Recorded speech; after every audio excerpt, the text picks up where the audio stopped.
So a very good evening to all. I welcome all of you for a series of webinars in Cerebrovascular Society. So we have esteemed panel of panelists and chairpersons and speakers who does not need any introduction. So we'll start from Dr. Manish Beniwal from Nemans. He will speak on current update, role of gamma knife in cavernous malformation. Hello. Yeah. Am I audible? Yeah. Yes, sir. Yeah. Yes, sir. Yeah. I'll share my screen once again.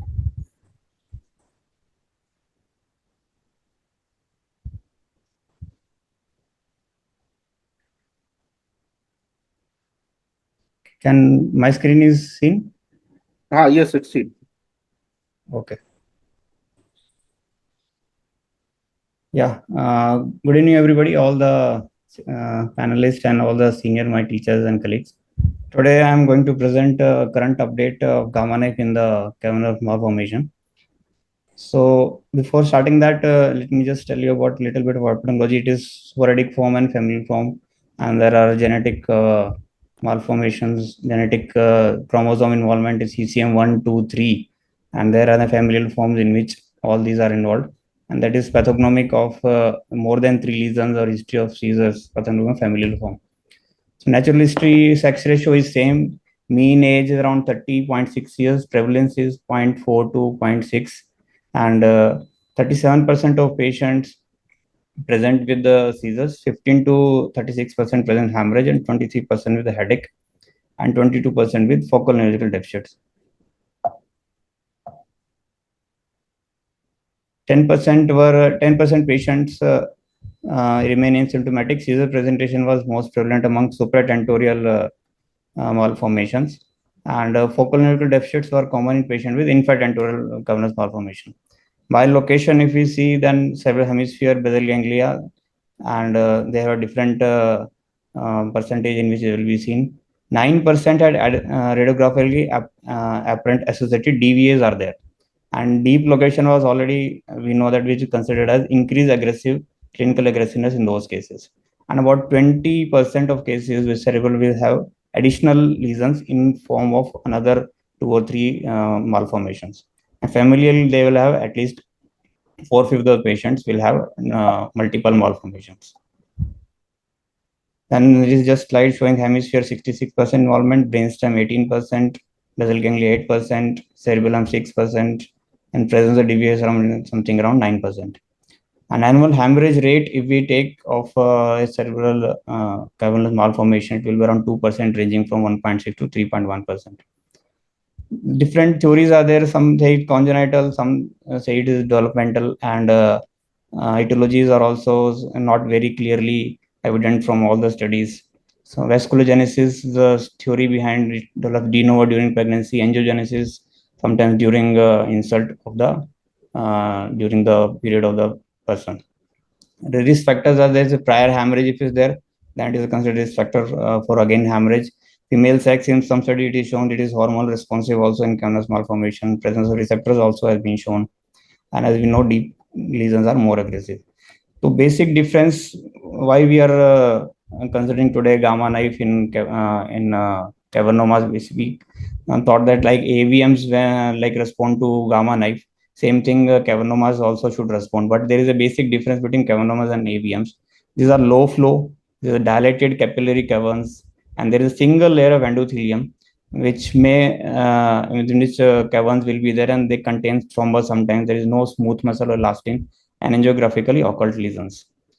So, and before starting on the controversies on what is an update on gamma knife, I would like to tell, because there is significant lacuna in reporting. There is not a single in papers where they will follow as a stringent rule that how the report of cavernous, whether it is blood or not, whether it is increased size or not, because multiple studies they take extra lesional blood and accompanying symptoms as the definition of rehemorrhage. Other take strictly as a radiographic hemorrhage and relied on a clinical event. And congenital study have reported only on radiographic evidence. So, and small hemorrhages into non-eloquent areas also sometimes go silent, which may not be detected by us or by the patient, even if it is even if not symptomatic. Unless diagnosed, undiagnosed unless a patient present with seizure, basically. So actually, after this 2008, the Angioma Alliance in US, they came up with a standardization of the events, in which they thought that if we standardize this, probably after all the studies should be following this, and there will be standardization across the study of all the reporting of the hemorrhagic events. So they direct clinical event of acute and subacute onset, any headache, epilepsy, seizure, impaired consciousness, referable to the anatomic location of the cavernous malformation, radiological, pathological, or sometimes CSF study, very rarely, and the mere existence of a hemosiderin hollow or a solely increase in CM diameter without other evidence of recent hemorrhage, and these are not considered to be constituted hemorrhage. Only subacute onset clinical headache along with the radiological evidence is necessary. So before we go further, we should know about rebleed rates, how different studies have reported that different studies, significant risk of rehemorrhage increases after a prior hemorrhage. And prior hemorrhage always is a risk factor for subsequent hemorrhage. Annual hemorrhage rates, different studies quote from different 4.5 to 22%, depending on the location of the cavernous malformation. And usually, if doesn't present with the patient present with seizure, if it is not cavernous malformation, not directly epileptogenic, it is due to surrounding parenchyma inflammation, irritation. And how cavernous malformation respond to GKRS, it is slightly different from AVM. AVM, they have well-formed vessels, nidus is there. So there is a shrinkage of the nidus over a period of time, but in cavernous malformation, exactly we don't know. There is a, because it is proven by histopathology also that there is a proliferative hyalinization of endothelial line channels that sometimes responds to that of cases which have been done surgery after the gamma knife in those cases. So what we should do, whether gamma knife or surgery, that is how we should proceed with that. So before that, whether we should know whether patient presented to us, whether it is just incidentally detected, whether patient presented with seizures or hemorrhage, or whether where it is located with brainstem or any important part of the thing. And there is a study in Lancet in 2016 which shows if untreated cavernous malformations, if patient comes to us and if he tells them, oh, I don't want anything, so what we should tell them, that what will happen if it's a natural course of things. So 5-year risk of hemorrhage during untreated follow-ups, it is 3.8% without hemorrhage in non-brainstem, and 18% with hemorrhage in non-brainstem, which increases to 8% to 30.8% in cases with brainstem. And cavernous malformation in children is a different entity, and or if you study the literature also, people are very reluctant in giving gamma knife in pediatric malformations. They have actually this paper quote in 2021 pediatric neurology quote, they have a higher annual hemorrhage rate, and which increases to 11.3% for symptomatic hemorrhage. But 45%, some studies quote 45% for deep-seated brainstem and thalamic lesions. So, but other studies also quote that there is a similar risk of annual and rehemorrhage rate in pediatric cases. There's an article in 2023 Brain and Spine which thought they will ask because it very different concept among neurosurgeons about what to do with the cases. So they came up with the questionnaire, and they sent to all the experienced neurosurgeon more than 10-15 years in US, and they found out with the 17 people responded to those, and they found out with us this observation. Consensus is observation for asymptomatic deep-seated and eloquent cortical malformation independent of the patient age, and consensus was for observation of elderly patient also with asymptomatic cavernous malformation, even when it is non-eloquent or cortical areas. And there was no consensus regarding the best strategy for managing asymptomatic non-eloquent cortical seam less than 65 years of age. And similar to that, there was the Angioma Alliance also published in 2017. There's a recommendation from them. There's a no surgical section for asymptomatic cavernous malformation in eloquent areas, thalamus, basal ganglia, or brainstem. And they also came up with the evidence that 82.4% of cases consider the second, 4% of people in the consensus, they told the second hemorrhage as the absolute indication for surgical resection of thalamus. And Angioma Alliance, they also came up with evidence that first, because from previous which we know that at least 2 hemorrhage should be absolute indication, but nowadays, even after 1 hemorrhage, there is increasing evidence that we should consider the patient for surgery and for any other gamma knife or surgical treatment. And because same in study of Santos et al, they have surgical section even after first episode of hemorrhage, and same thing can be considered for gamma knife also. So, see, the role of gamma knife in management canal malformation, actually in that consensus and that in US when they held the questionnaire, so 50% people thought there is still no consensus among the neurosurgeon for the SRS role, and only 50% thought okay we can use gamma knife for some cases. So they 50% thought only deep-seated and surgically inaccessible cases are meant for the gamma knife for Tpoic Radiosurgery, and this can be considered as alternative treatment modality for surgically inaccessible cavernous malformation. And Angioma Alliance also give guideline that only for solitary cavernous malformation with previous symptomatic hemorrhage, and if it lies in the eloquent cortical areas and surgical resection carries a high risk, those cases gamma knife can be considered and not recommended for asymptomatic cavernous malformations or in familial cases. So before going for gamma knife, like how much morbidity is there, how much mortality, we should know about surgical, comparative surgical mortality also. Before 2010, Specialist series reported 36% permanent deficit in their series. And with the advent of microneurosurgery, with the advent of MRI, DTI, and other things, Lawton have reported in 2016 their series around 14% permanent neural deficit.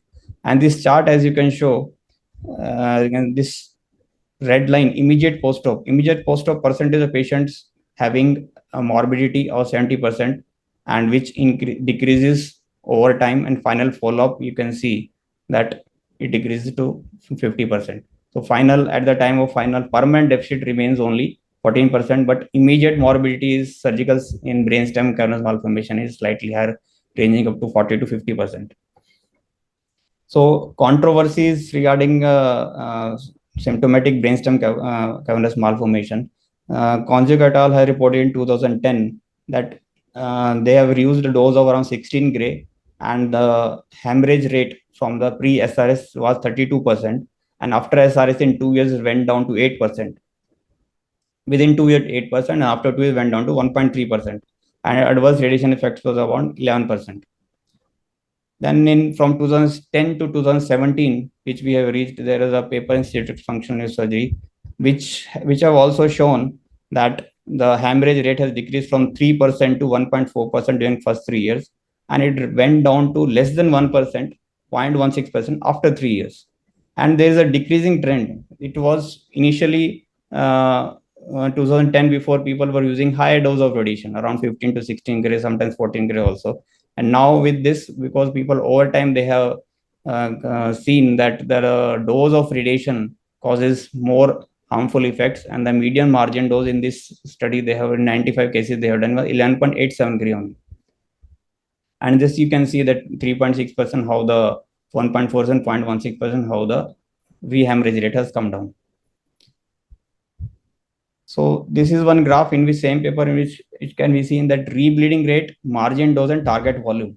So this is red dots are rebleeding, and you can see if it is volume is 2000 cc, 2000 not cc, sorry, it is a millimeter cube. So 2000 to 3000, cluster of the cases were between those areas. And if we see, this is a margin dose 12 gray. So if we go above 12 gray, there is no bleeding rate. But only point is, if you go above that 12 gray, there is a high risk of radiation effect. So over time, people have come down from the radiation dose of 14 to 15, come down to 12 gray and less than 12 gray. And another problem in post gamma knife of cavernous malformation, because there is no way of confirming whether thromboablation has been done by the gamma knife or not, because it cannot be studied by the imaging study. only with MRI decrease in volume can be studied. And another people who tell that gamma knife doesn't have a role, they said that it could be due to the natural history of the disease, since the size of the Cavernous malformation could spontaneously increase or decrease without treatment. And comparing SRS with the natural history of the disease, and the hemorrhage history could vary significantly during follow-up. So we don't know whether after gamma knife actual decrease is happening because of the natural history of the disease, or after the gamma knife. So this article in 2009, this show that cavernous malformation basal ganglion thalamus, because decrease in hemorrhage risk reported 2 years after radial surgery, but they don't know a natural hemorrhage, clustering of the hemorrhage underscores the efficacy of the SRS. And this is the major series of the cerebral radial surgery given, and starting from consecutively 1995 to till 2017. And you can see here margin dose was 16 gray, and which has come down to 11.87 gray nowadays, and which the hemorrhage risk rate post SRS, which has been reducing from 56-17% to around 2-3-4, some 4%. In this study, it was 0.16% also. Adverse reaction due to gamma knife actually happens because there was a surrounding gliatic brain which will be RN impregnated, which will release the cytokines. That also causes more radiation in side effects. And Cavernous malformation associated with development venous anomalies is also another risk factor in which potential ischemic, because if that venous malformation also get obliterated or that got thrombosed, and that also actually considered a very risk factor during surgery for the cavernous, also can have serious ischemic effects and brain edema. Another recent study in 2024, meta-analysis of by Sheehan et al. So 850 patients they have taken in 14 studies, and specifically in 9 case series were only from brainstem. So relative risk of hemorrhage reduced from 0.192 after 2 is 0.07. Volume regression also happened in 44% cases, and lesions stabilized in 56% cases, and adverse reactions were seen in 3%. So their conclusion also was reasonable treatment option for patient with deep-seated cavernous malformation, at least with present symptomatically with at least one hemorrhage. Another study in recent 2023, large multi-centric study in this shows also that it associated with a significant hemorrhage risk reduction. And they also come up with the same thing, that margin dose of less than 13 gray should be advisable to treat patients, and more than 13 gray and volume is more than 0.6 cc versus increased risk of adverse reaction. And presence of DVA also was associated with increase. And in this study, the adverse reaction of them was around 11.1%.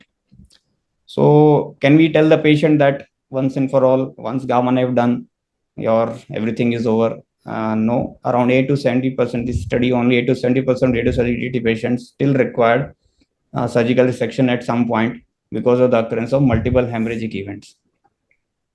So what we should do? So to study the natural history of the cavernomas, along with the whether natural history only causes regression of the cases, whether medical management is better, whether it's medical management with surgery.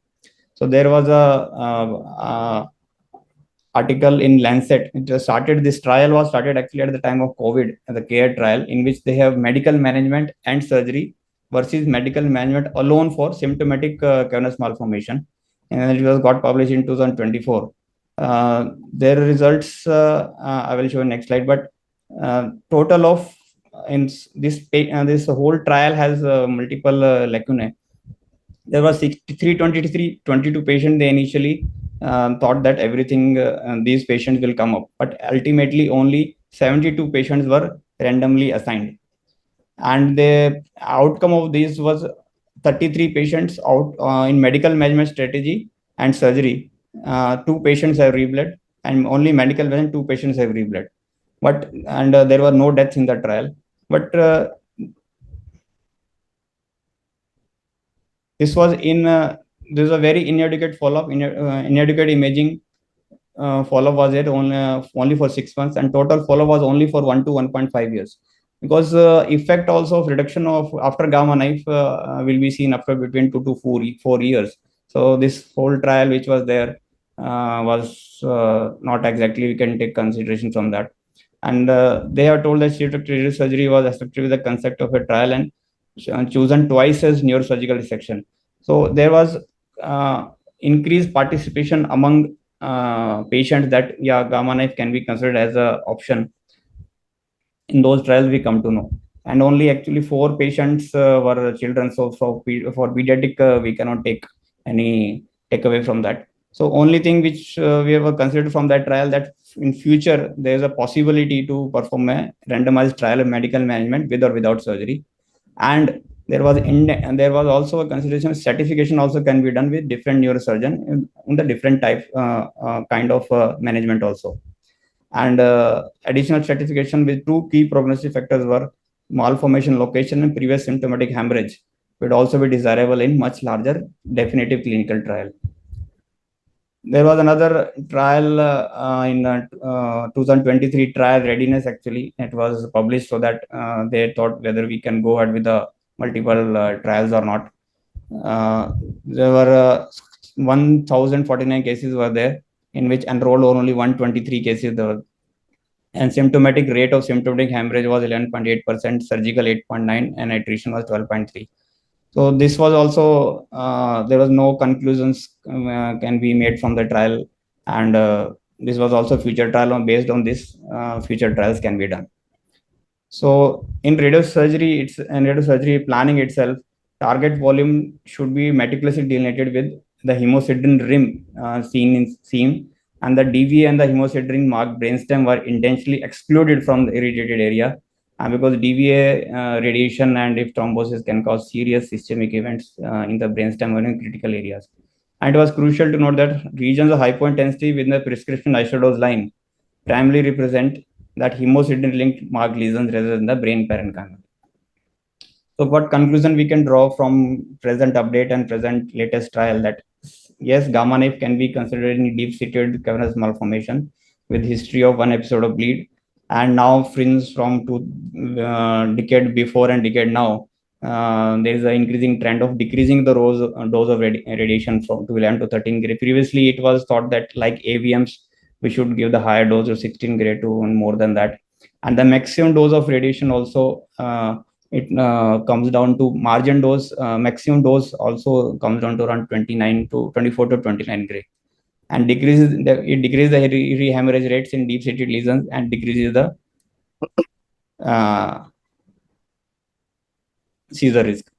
So what before presenting the seminar, I have actually reached out to Professor Goto in Japan also. I asked him whether they send any cases for gamma knife. So there, because Japan has the highest number of gamma knife centers in the world. So their brainstem also and deep-seated lesion also, their answer was straight, like they don't send any cases for gamma knife. And we have a questionnaire. We have presented a consensus to the 2023 brain and spine article in US also. So only 50% of the surgeons believe that gamma knife can have a role in that. So gamma knife, yes, it does have a role with increasing popularity and decreasing dose of radiation, decreasing adverse effect. In future trials, we have to do trials in which natural history of the patient versus gamma knife versus medical management plus gamma knife for surgery is studied. Then only we will have a better level 1 evidence. Thank you very much. Thank you very much, sir. Now I'll invite the panelists for discussion and their comments. First of all, I would like to comment that, as you have already mentioned, the location of the cavernous angiomas which have higher chance of bleed are in the brainstem, thalamus, these deep central areas. Peripheral ones are considered to be less sort of offensive from that point of view. The question remains, when we are talking of seizures, obviously seizures are not directly from the brainstem areas, but yes, if the seizure incidence is to be low, then we have to include the hemosiderin area because the epileptogenicity is from the hemosiderin. But if you include that area, then the chances of radiation side effects become more. So, what is your take on that? How would you consider the seizure activity, which is one of the relatively common presentation in cavernomas? Also, they sometimes can just present with seizures. Would there be a role of gamma knife because the epileptogenicity is because of the hemosiderin area, and that you are trying to say that you will prevent irradiating? So, how do you prevent the seizures or reduce the incidence of seizures? Incidence for seizure in gamma knife, actually, if you brainstem cavernous malformation, usually they don't present with seizures. In supratentorial cavernous malformation, usually they present with that. And overall consensus for the patients where patient actually refuses gamma knife if it is multiple seizures, the surgery is the first, still considered the first line. And regarding that hemosiderin to be included or not, we cannot assess from the radiological MRI also whether how it affects, but to reduce the side effect, we gave it to the core and reduce the margin. To once the caverns which are there in the center of the lesion and which radiation effect starts epithelialization, probably it reduces the inflammation in the surrounding area, because hemosiderin will have no effect due to gamma knife, so it will remain. But repeated hemorrhages which can happen due to the if we don't treat, and repeated hemorrhage can happen, increase the hemosiderin content inflammation. Probably due to that, over a period of time it decreases, because gamma knife also has been proven that it decreases the frequency of the seizures. From Manjul class 3 to class 1, people have been reported that it controls, but specifically due to repeated inflammation it decreases the rebleed rate. Because of that reason, I think it decreases the frequency rather than doing anything on the hemosiderin. The other thing I want to point out is that when it bleeds, in my experience, surgery becomes easier actually. You can remove the lesion easier in a bleed rather than something which is sitting tight. It becomes much softer and you can take out the contents easier. So that part also has to be, remembered. If it is accessible, if somebody is experienced, he can also go in and remove in a bleed Yes, sir. situation. Yes, sir. Bleeding makes it easy. Yes, I agree with that, because now also gamma knife is considered only for patients who are inaccessible and deep seated, and some patient who refuses surgery and are old and more than 65 years. Those cases only gamma knife first treatment. And because in high volume skull base centers, I told you I reached out to professor in Japan also. They also told we don't refer any cases for gamma knife. In US also, that brain and spine paper in 2023 also 50% neurosurgeon don't think any role of gamma knife in current malformation. But because we don't have much evidence to say that, and not much evidence from the MRI perspective also to show that everything is decreasing, how it decreases, or it decrease the hemorrhage rate, but still more evidence need to come. But in the very difficult cases and in which deep seated patient refuses, those cases, selected cases, it can be considered. Manjul wanted to say something. So my first point is that the natural history is very skewed as per the location. Coming to your comment on the seizures, it's recommended that we should avoid irradiating the hemosiderin, because if the hemosiderin is irradiated, that's a little bit iron-rich zone and it increases the chances of the seizures. Apart from it, the location of the cavernoma is very important. Do not try to irradiate a cavernoma which is located in the medial temporal lobe, because that area is inherently high risk zone for the epileptogenesis, and if there is a cavernoma over there, it's better to take it out surgically rather than irradiating it. As Manish rightly told, that the deep-seated ones, they have a very good response, because in those cases, our aim is only to reduce the chances of the rebleed rather than the seizures, and that is beautifully achieved. Whatever the literature we see, we need to divide those literature before 2010 and after 2010.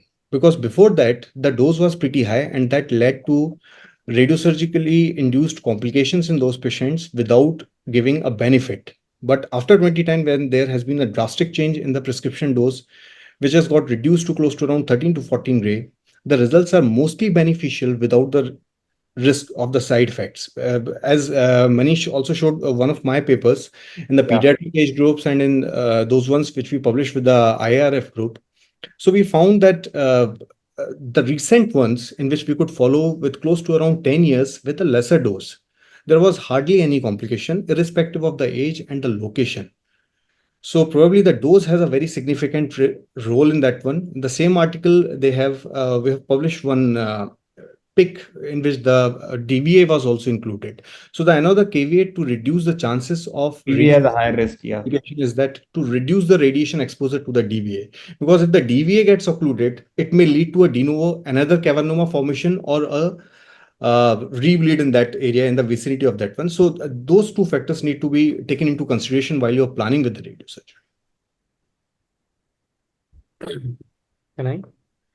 Yeah. So Manish, I think you nicely brought out the uncertainties of outcome or the dilemmas among the neurosurgeons while using this modality, gamma knife for cavernomas, vis-a-vis what I'm sure next Manjul is going to emphatically say, where it has got a very great role in AVMs.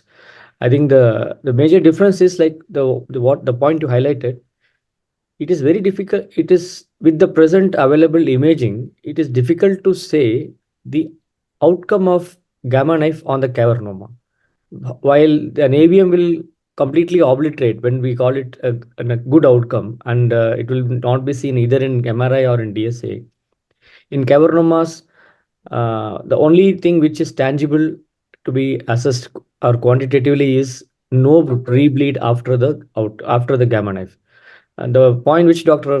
Pathak brought in is regarding seizures, I would never consider, at least in cavernoma, gamma knife as part of treatment for epilepsy. Cavernomas can present with three cardinal symptoms: bleed, mass effect, and seizure. All the papers, or most of the papers which Dr. Manish showed, talk about only the rebleed rate after treatment, that also assessed 2 years after the treatment, because that is where the difference of natural history of no treatment or just observation versus radiosurgery can be studied. Because in the first 2 years, we are not even sure. We know in all vascular lesions, it will take 1 to 2 years for the gamma knife radiation to make an effect. So whatever change happens or whatever variation or reduction happens will be conceived or will be perceived as natural history change itself. That's why in papers which you showed, the rebleed rate should be considered after 2 years to actually attribute that to gamma knife. So mass effect also, suppose if there's a large cavernoma sitting in basal ganglia or thalamus, I don't think any of us will be considering gamma knife radiosurgery and expect it to shrink in size and reduce in mass effect. Still, surgery will be an option. So the main indication of gamma knife, though these are in selected cases in cavernous malformation, is when there is a lesion which is situated deep-seated in eloquent cortex, which has bled at least once, and the surgery will cause significant morbidity, and therefore gamma knife can, like what Dr. Manjul pointed out, with less or minimal dosage that is required, like 12 gray or less than 11.5 gray, can have a reasonably good outcome with decrease in rebleed rates. I don't think we have enough evidence now to talk about the outcomes in other symptoms like epilepsy or mass effect as far as cavernoma is concerned. That is what I wanted to highlight, because seizures are not that very much talked about so far when gamma knife versus cavernoma. So they say that seizure effect goes away, but there's no scientific evidence worked out in a proper way. No, sir. I actually we have papers. I'm sure Manjul is going to show that we have papers in AVM where patients are presented with seizures, even not even drug-resistant epilepsy. If I remember correct offhand, we have 20 to 25% chance of cessations of seizure after AVM treatment with gamma knife. AVM is okay. Yes. Whereas in cavernoma, these are usually, if they become epileptogenic, they're already long-standing, and surgery has a significantly better outcome versus any other modality, and therefore I think there is no comparison or no place to compare this modality with the surgery at that point. Absolutely. And like again said, the location plays an important role. If a patient is going to present with seizure, we are not expecting them to be in any basal ganglia or deep locations.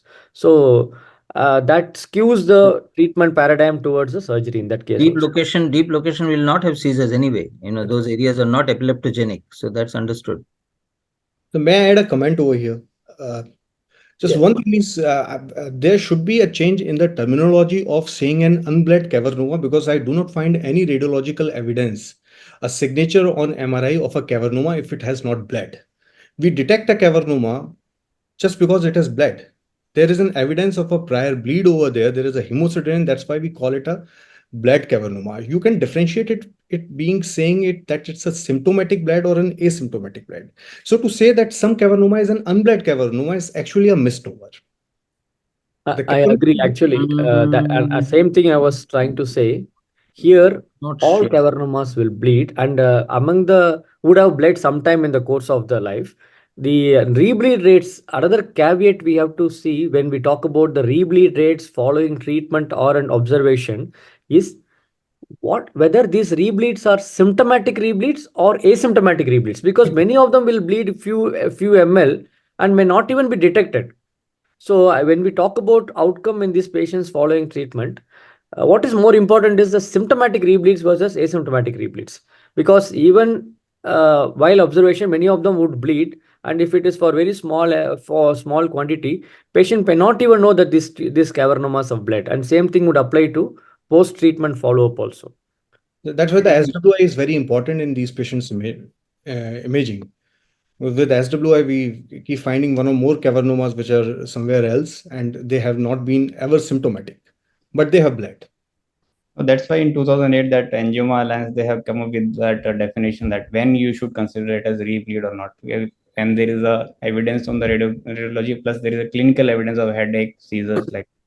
And recently on seizure also there is an article in 2023 European Journal of Neurology in which they clearly say that if patient with cavernoma present with seizures, rather than giving medical treatment, just medical treatment, is better to remove the cavernoma rather than waiting and then patient become epileptogenic over the years. So it is outcome is good in if we remove the cavernoma with epilepsy early rather than just giving medical treatment. Over the course of time, it gets converted from a focal to a network disease, like any other epilepsy. So better to act early in the natural history of the disease rather than letting it to become a medically refractory.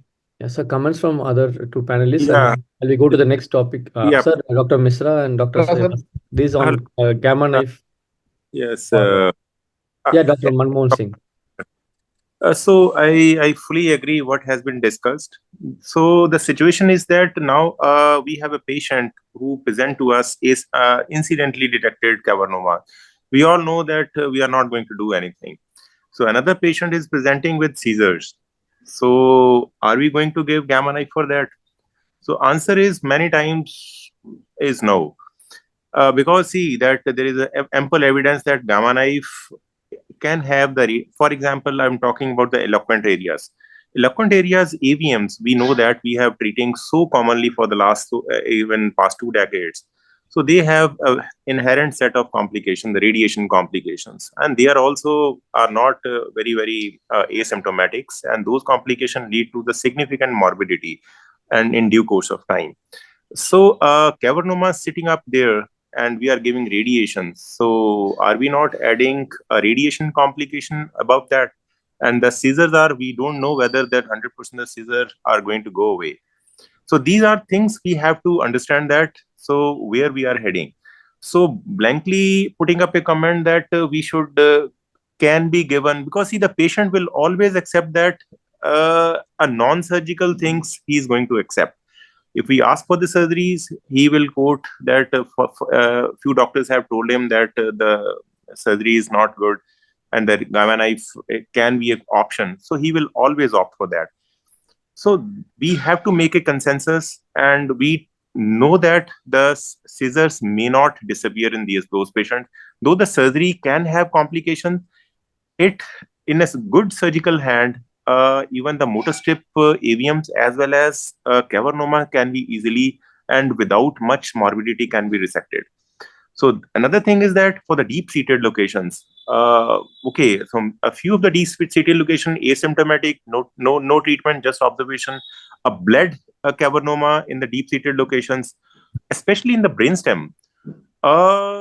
Again, I can tell you that we will be always conservative in the target delineations and the radiation complications. We will be in the lower side And the long-term studies, if we talk about, they are not very, very long time, just on few years.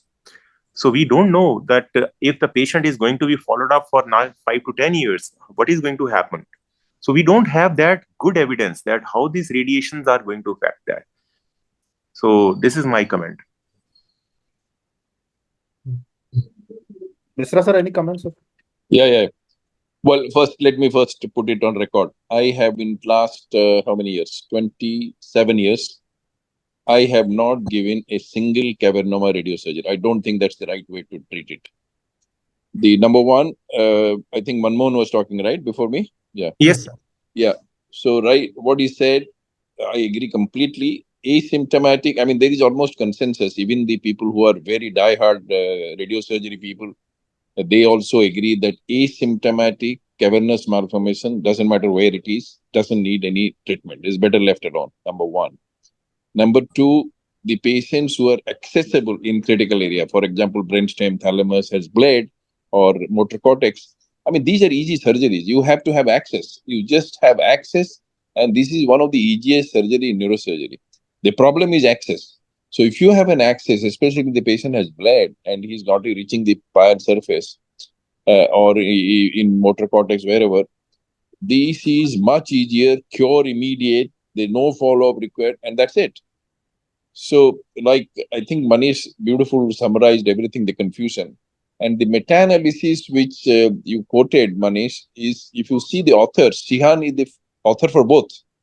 So these are groups of people who are promoting it. There is, I just cannot understand how do I say that the gamma knife is cured this. The cavernous will remain like that. It's unlike AVM, it doesn't disappear. And unless until you have a MRI every 3 months, to minor small bleeds will not be seen. 5 years down the line, 6 years down the line, and these bleeds are small bleeds anyway. So, and epilepsy, I mean, if you're doing epilepsy surgery, it's better to do a neurophysiology monitoring. Take it out rather than giving a radiosurgery for a lesion, which is a very, very simple surgery. The only confusion, the only controversy, and there are people still doing it, and the good people still doing it, which I don't do, of course, is a symptomatic, inaccessible critical area location. Like, for example, brainstem, which is not reaching the pile surface, thalamus, which is not reaching the pile surface, which has bled. These people, these are the, or which has bled second time at least. These are the candidates which are, people are saying, okay, let's do gamma knife. Maybe the things will be, kind of the natural history will be better. But we don't have evidence to long-term evidence that it does help, because the cavernous still remains there. And all, theoretical discussion. And if you see these, the referral centers, and for example, if you see the Pittsburgh, the follow-up is abysmally low because they get referred from all over the world and they have no clue to what happens to the patient afterwards. So I have a lot of suspect about the data which comes out from referral centers, unless until I know with the guy who is doing it. They have very good data which has come out from Austria, probably the best data on radiosurgery, which is reliable because there is no commerce involved there. So I think these people probably would be the guys, the patients who have bleeds in eloquent cortex, or not even so eloquent, more in brainstem and thalamus or peduncle, and which is not reaching the surface. These are candidates, probably somebody can do it, but as I said, I don't advise ever gamma knife for a cavernous. Thank you, sir. Thank you very much. Now we'll move to next talk. I'll invite Dr. Manjul Tripathi. Please share your screen, sir.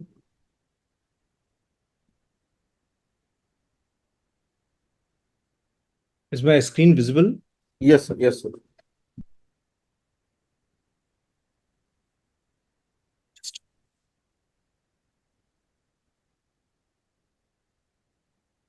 Okay, so I would just speak on the multimodality management and the role of the gamma knife radiosurgery in the management of intracranial arteriovenous malformation for this webinar, with predominant effect of the radiosurgery over it. These are my disclaimers for this. So we are talking about a disease for which we have close to around 30 classification schemes. we invent these classification schemes so that we can prognosticate our patients according to their AVM, and we can decide the treatment strategy, what we are going to do with those ones.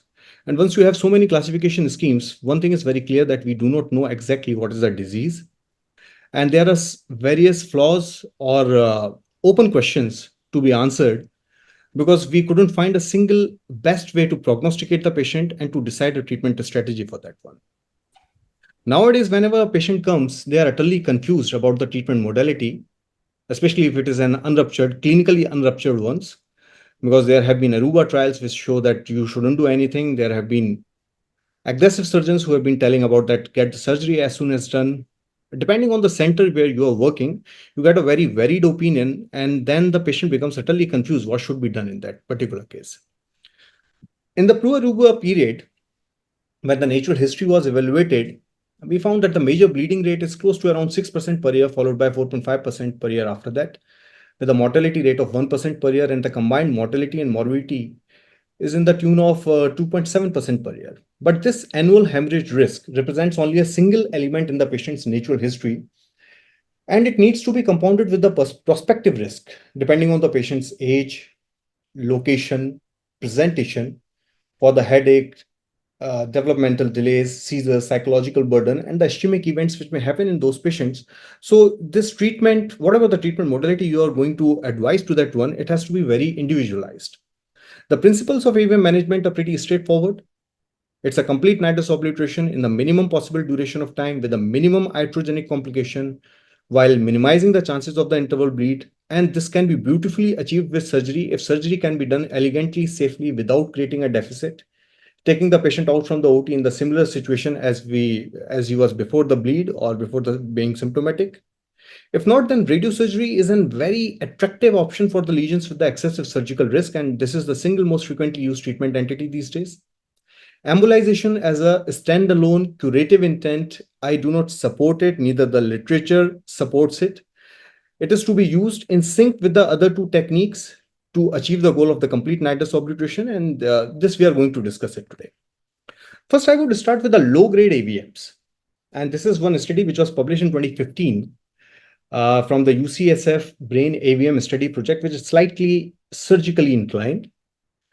But the surgery overall for the low-grade AVMs, when we talk about Spitzer-Martin grade 1 and 2, it gives beautiful results with a cure rate of 98.5%, with an acceptable mortality and morbidity profile, followed by the radiosurgery. And the worst results were with the endovascular embolization, when the cure rate till the time of the last follow-up could be achieved in only 30% patients, with a significant morbidity and the mortality.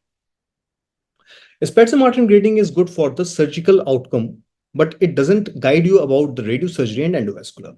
Most of these surgical series have a patients with a series of more than 25 patients in their series, Spitzer-Martin grade 1 and 2, with a permanent major deficit in 2% and mortality in less than 1%. The problem with the surgical series is that most AVM series reflect the work of the selected group of the highly skilled people with a poor generalizability. For the institutional analysis, when you include the multiple surgeons of your whole staff, and if you look at the AVM outcome, surgical outcome in AVM grade 1 and 2, you find that the actual analysis with an excellent outcome on your Rankin scale, it turns out to be close to around 79 to 83%, which is actually comparable to the SRS. When I dissected these series, the surgical series, it has been found that most of these Spitzer-Martin grade 2, I am specifically talking about the grade 2, those are the ones which are in the non-eloquent locations, the superficial ones with the superficial drainage. Like in the Lawton series, only 4% of these patients were actually the deep location. The Lawton Young, less than 3 in 69%.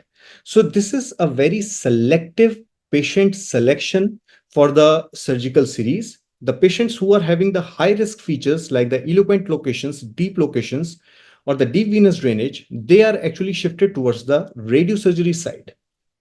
If you look at overall radiosurgical series in the recent times, the obliteration in different series has been observed in 75 to 93% patients with interval hemorrhage to the tune of 4 to 10%, radiation-induced complications, which is actually the radiological signature, in 1 to 12%.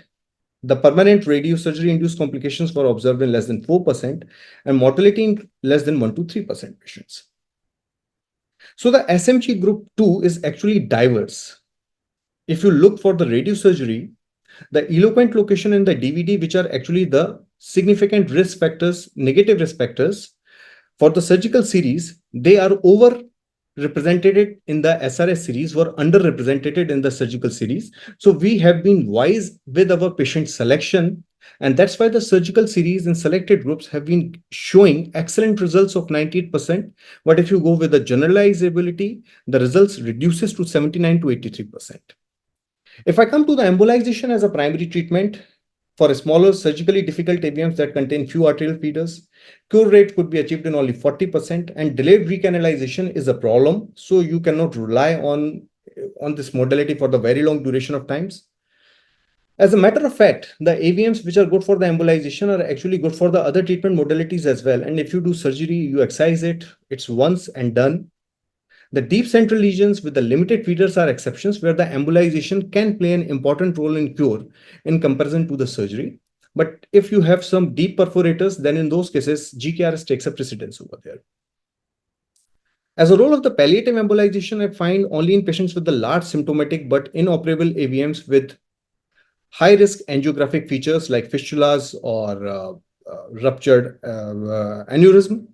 But palliative embolization is not recommended as a broad treatment strategy for the inoperable lesions, as a partially embolized nidus actually becomes counterproductive, leading to the higher chances of the rebleed in the long term in comparison to the non-embolized one, because your brain has come into a synchrony or has adjusted to certain extent to that AVM. If you disrupt that balance suddenly with an embolizing a larger area, you lead the chances of the perfusion pressure breakthrough, which might be found with the surgery or embolization, but it hardly happens with the radiosurgery. There have been multiple articles coming up now, especially after the publication of Aruba on an update for the medications for the brain AVM. I say that most of these studies are just experimental so far, or probably in the animal stages. Some benefit has been observed with the bevacizumab, but this is still under phase study, under evaluation study, and probably with the VEGF overexpression in the AVMs, bevacizumab may find some role, but that we would need to see in the long term. As far as Aruba and the radiosurgery is concerned, Aruba suggests nothing for the radiosurgery because of its flawed design and short-term follow-up and insufficient representation of the radiosurgery in their series. The only thing Aruba can guide for a radiosurgery is that till the latency period of the 3 years, probably the radiosurgery might not be that beneficial because there might be chances of the latency period bleed. But after the 3 years, once the radiosurgery effect has come to the maximal, the chances of the rebleed are significantly less. So Aruba does not add to our knowledge about the SRS and cannot be utilized to counsel the patients about the SRS. The centers which are counseling Aruba against SRS are actually doing the wrong practice. Post Aruba, we had to be really critical because patients were coming with so many questions and with a skeptical face. So the ruptured AVMs, it should be managed immediately. It should be managed with surgery if you can do it easily and the results are good. There are no high-risk features. Otherwise, the radiosurgery is an attractive option. And the so-called unruptured AVMs, you need to again reevaluate on SWIs to find the silent hemorrhages or microhemorrhages which didn't become clinically evident. You need a better patient selection with the supplementary grades and on the anatomical subtypes. There have been better clinical trials like the Barbados and Tobas after the Aruba. And there have been consensus studies after those ones, which give some beautiful summaries. And I especially like to highlight this European consensus statement in which they say that Aruba cannot be applied equally for all brain AVMs and all treatment modalities. The one statement which I particularly like is that the primary strategy should be to be defined by the multidisciplinary team with the complete eradication of the brain AVM. And the main factor to take into consideration is that the treatment-related severe complication rate should be less than 5%. And the life expectancy should justify the acceptance of the risk associated with the selected treatment modality. Coming from low grade 1 to 2, let's come to the complex AVMs. An AVM becomes complex when it becomes large. Whenever it becomes large, it automatically becomes eloquent in most of the cases because its territory widens and it might find a deep-seated location or may enter into the eloquent cortex like thalamus or motor cortex or something like that.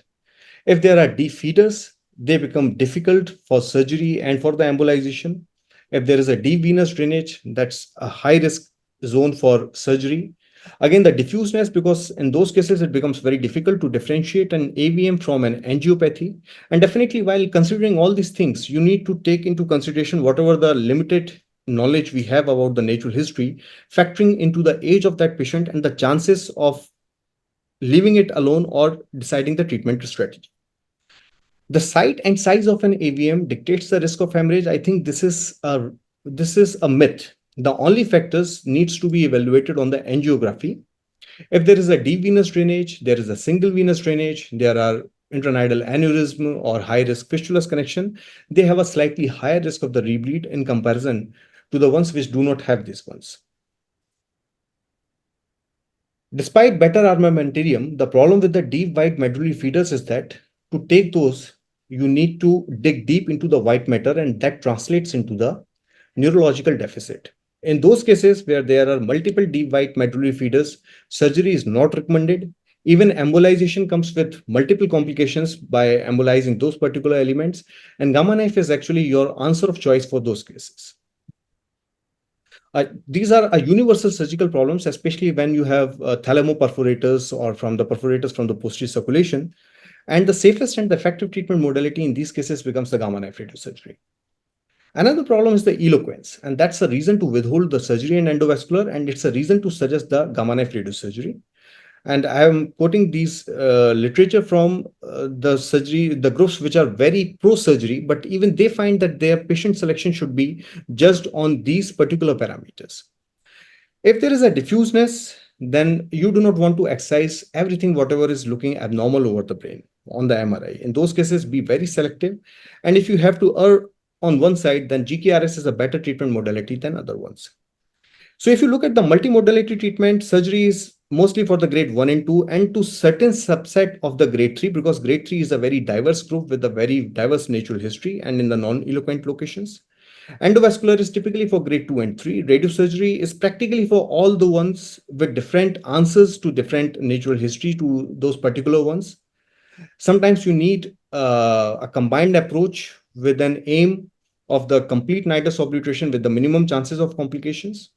I do not like to mix and match radiosurgery and embolization. Sometimes I match them with the surgery, but not radiosurgery and embolization. I'm personally against embolization because it's rarely a complete embolization. It makes the nidus definition difficult for the radiosurgery. There are multiple sittings, higher cost in my sitting. There is a non-sectorial embolization, and the literature shows that the radiosurgical results get inferior in the prior embolized nidus, and there are chances of the rapid recanalization.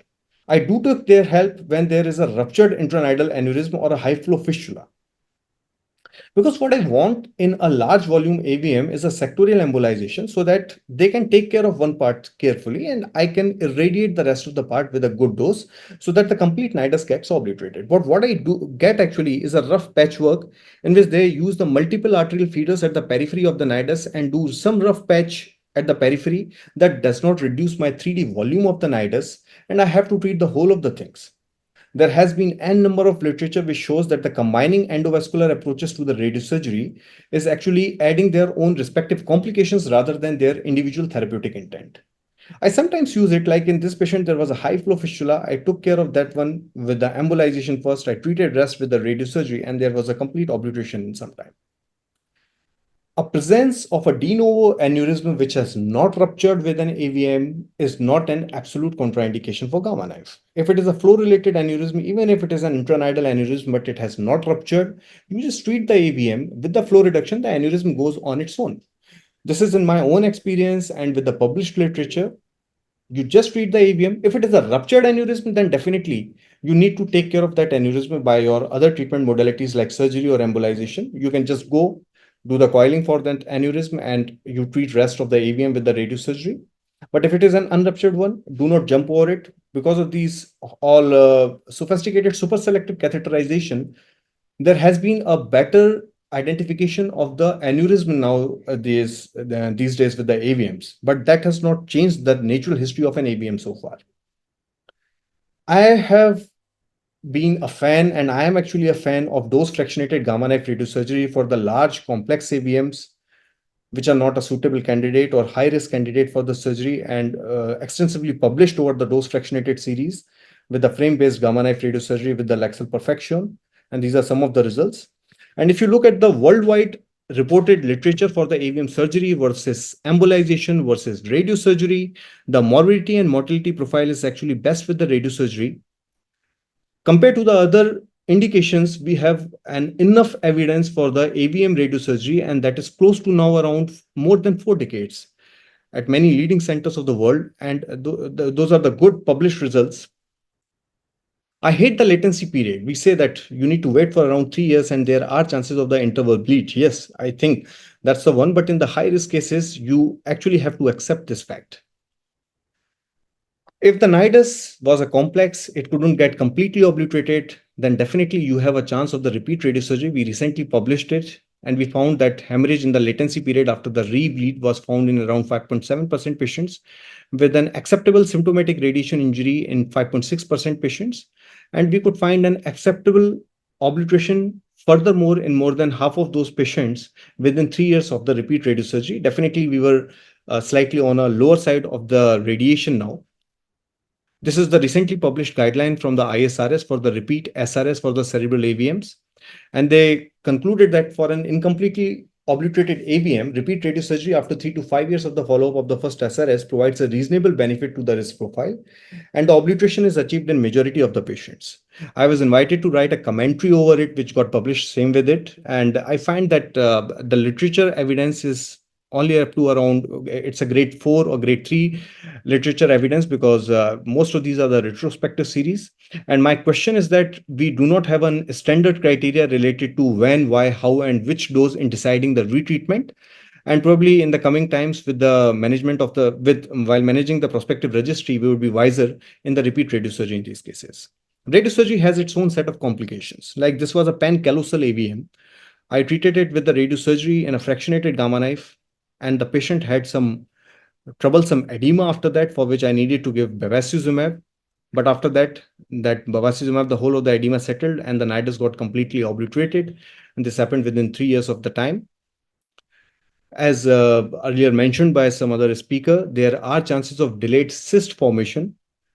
And this is especially found in the earlier blood AVMs. And if this happens, probably you might need to do a surgical decompression if the cyst is symptomatic in those patients. This is one of my patients whom I found this complication, and I had to operate on it. Sometimes you just find these kind of funny pictures in which there is an encapsulated hematoma or radiation-induced edema. In my personal observation, I have observed that the people who show this kind of a radiological signature without any clinical deterioration, you just need to sit tight, do not do anything. And these AVMs who show this kind of picture, they actually get obliterated much earlier. This AVM got, this AVM got obliterated just in 1 year after the radiosurgery. If the lesion is on the superficial ones, then sometimes you might get a temporary non-cicatricial focal alopecia, but those patients regain their hair of the same quality within 2 months. The nidus obliteration needs to be confirmed on DSA. That's the criteria of cure with an absence of the early draining vein. If there is a patent vascular channel around nidus, then your angiographic cure has not been achieved. There might be some microscopic persistence, and that might lead to a delayed bleed. And that delayed bleed has been observed so far with the literature in around 3.2 to 7.3% patients. And this risk is slightly higher in the pediatric age group. So as far as AVM SRS conclusions are concerned, AVM treatment is complex, but there is a truth that SRS works. And in majority of these ones, it works. There is a heterogeneous literature, largely the low quality evidence and the retrospective ones, and there are uncertainties. For low-grade AVM 1 and 2, these are largely managed with microsurgery, but there are certain subsets with the high-risk angiographic features in which the radiosurgery provides a better answer. And the centers which do not have that much good microsurgical skill in those ones, SRS probably is a better answer for those ones. For the high risk or the risk averse AVM, it may be better suited for the GKRS. For very high risk angio features, you would need a multimodality treatment, and the future directions are by the carefully maintained clinical registries. This is my team here, and I thank you so much for listening to it, and I would be happy to answer your question. Thank you so much. Thank you very much, sir. I'll request panelists for their comments.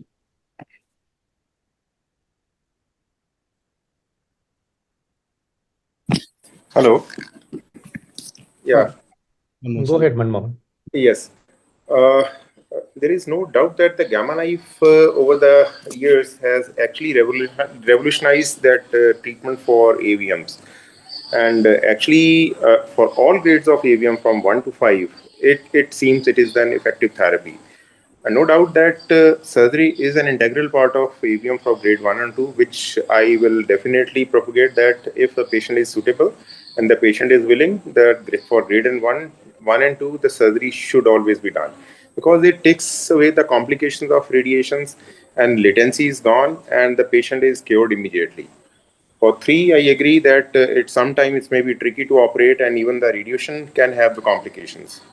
Grade 4 and 5, volume fraction versus dose fractionation, it is an effective therapy in that because it's a standard choice. But I would like to put a commentary here. So redo gamma knife for the residual AVMs. See, over the 3 to 4 years, which is usually we tend to wait once we re-irradiate, usually after 4 years for the gamma knife, any residual AVM. So surgery is always a better option there because that aggressiveness of an AVM is gone by that point of time. It is a very small residual AVM.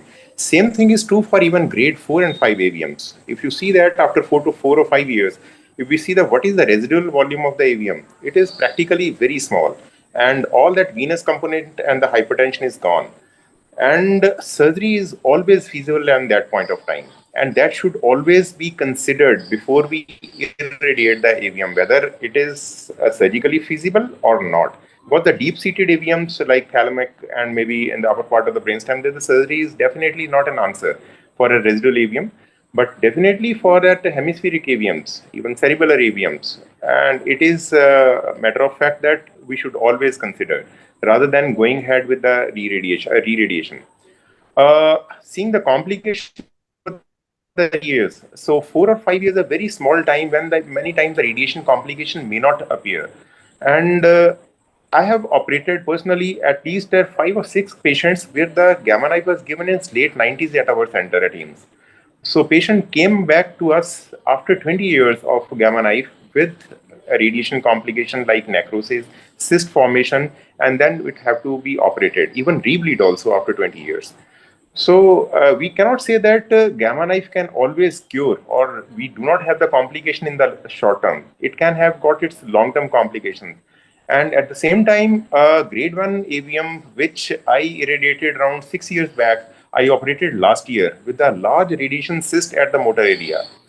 And that girl was having recurrent seizures. No doubt patient never had any deficits post gamma knife, but there was very large cyst and the AVM has practically disappeared.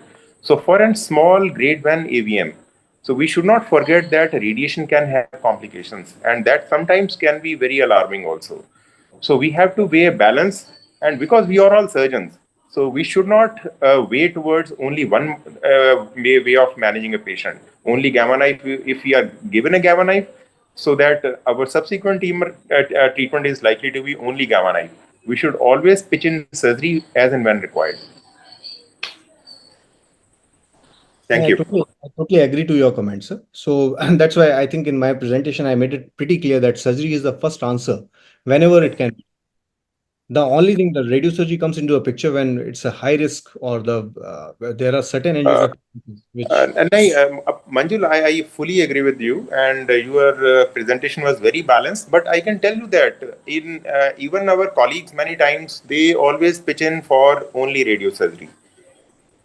So see the AVM surgery per se, we see that I can tell you that very few people will be very agree to operate on the AVMs. So because it is practically is a dying art now. So as a surgeon, I can tell you we should keep it alive, and it is the matter of fact that it is the treatment of choice. I fully agree with Manmohan. Absolutely right. Grade 1, grade 2, no way we should give up the option of surgery. We should emphasize on that to the patient. And that's, I've seen to my horror that in many centers, in private specifically, people straight away would say, this is the, without surgery, we can cure this. And that is not correct. You should have an open view and you should be honest to the patient about what exactly gives the better results. My other question is, Is there any difference in the dose hyperfractionation versus volume hyperfractionation, the pros and cons of that? What would be the sort of parallel comparison between the two in large areas? Yes, sir. Manjul, if you want to say, then I will put a comment here. Sure, sir. Sir, actually, before the introduction of ICON, there were very few centers which were actually practicing the dose fractionation because people were very averse in putting the frame for 3 or 5 days. They thought that this is going to be really complicated, cumbersome, and difficult for the patient to have. So the literature evidence that we had before the introduction of the ICON, if you go with the head-to-head comparison for those ones, it has been found that the chances of nidus obliteration was slightly higher in the volume fractionation in comparison to the dose fractionation. But that was in Sheffield also. We were doing the same thing earlier. Earlier, yeah. With two clauses as well, sir. The chances of the complete nidus obliteration in the volume fractionation is close to around 2 times the time it takes for the dose fractionation. So it takes 8 years or 9 years in comparison to the dose fractionation where it takes 5 years, 4 years to 5 years. And the chances of the interval bleed and the radiation-induced complications were also higher in the volume fractionation in comparison to the dose fractionation. Now we come to a second era when the ICON was introduced and whole of the world now started putting dose fractionation, and the people are now slightly sliding away from the volume fractionation. The patient gets admitted hospital once and gets a complete treatment in that way. So with the ICON results that we are coming up now, the chances of complete nidus obliteration in grade 4 and 5 and the complex AVMs down the line 3 years is not better than 40%. But if you follow these patients for the longer duration of time, now I am able to follow those patients which have been treated by Dr. Mukherjee with the dose fractionation and some of my patients which I've treated since 2014. So I find that down the line 8 to 9 years, you get around 70% patients with a complete nidus obliteration. Sir, Manmohan sir wanted to. Yeah, I agree what you say that, but situation is that volume fractionation is again that it is an operator dependent and how you are actually going to target that area. So for that, I can tell you that you should have a very good quality of imaging, especially that T2 imaging on MR. So you definitely the angiogram. Sometime if you are targeting an AVM, that to a large AVM on angiogram, sometimes it is very misleading also. And you have to have a very good quality T2 images where you can identify that even the feeding vessels, the draining vessels, the intranidal venous pouches, or even the aneurysm, which are very clearly visible. So preserving that venous component and targeting that feeding side first. So you can always have a very good quality of outcome for the volume fractionation, even for the AVMs going ahead with the 50 cc above volumes at grade 5. And scenario is that always have the 3 to 4 targets are always made. And usually that 12 gray this line, that 12 gray line has always to be observed. So that is that. So the radiation spill to the surrounding is not much. So, and at our center, we had a very high evidence of post volume fractionation bleed. Our bleed was around 5 to 6% over the last 7 to 8 years, and that was not very high, I would say that. And most of the patients, they did well. None of them had a very severe, significant morbid post radiation complications. Radiation edema, many patients had, but they were manageable with steroids only. Very few patients required a Western. So I think volume and dose fractionation may be a center-oriented phenomena, and whosoever is comfortable with their way of managing, it is welcome, and one should go ahead what they are practicing. So the problem with the volume fractionation is that how are you going to divide the nidus? And there has been the people are center to periphery dividing half, venous pattern, arterial drainage, and there is no consistency after so many. Scenario is that, Manjul, the scenario is that the volume fractionation is not done in a matter of 3 to 4 weeks. So our way of managing the large AVM with the volume fractionation is around more than 6 to 8 months of intervals, minimum 6 months.